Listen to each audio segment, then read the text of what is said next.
আসসালামু আলাইকুম। দেখেন আজকে আমি আপনাদের সাথে একটা রান্না শেয়ার করব, আপনারা দেখতে থাকেন। আমি ডিম আলু দিয়ে একটা তরকারি রান্না করব। দেখেন ডিম দিয়ে আলু দিয়ে অনেক আইটেমে রান্না করা যায়।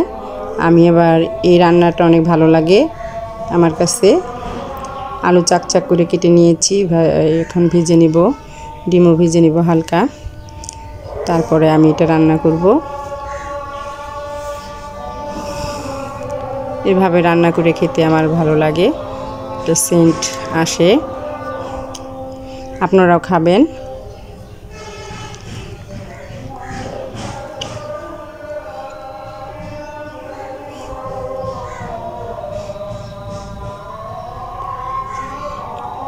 আপনারাও এভাবে রান্না করে খেতে ট্রাই করবেন, ভালো লাগবে।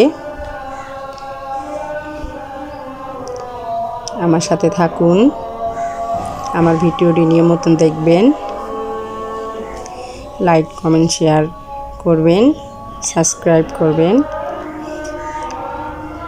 এখন আমি আলুগুলো ভেজে নিয়েছি, এখন আমি পেঁয়াজ মরিচ দিয়ে দিচ্ছি, আলুগুলো কষিয়ে নিব। তারপরে যে যেরকম ঝাল খায় সেরকমভাবে ঝাল দিতে হবে। আমি কম খেলে কম, আমি একটু বেশি খাই, আপনারা একটু কম খেলে কম দিবেন। ঝাল ঝাল যেহেতু তরকারিটা ভুনা ভুনার মতন অনেক ভালো লাগে, ঝাল ঝাল হলে একটু জিরা ফাঁকি দিয়ে দিবেন, ভালো লাগে খেতে।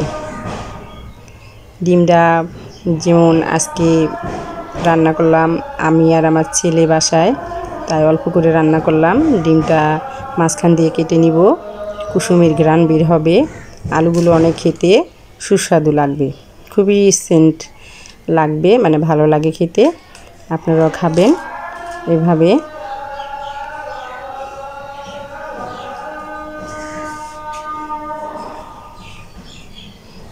জিরা ফাঁকি দিয়ে দিচ্ছি, একটু ঢেকে দিলাম, ঘ্রাণ বার হবে। আল্লাহ হাফেজ।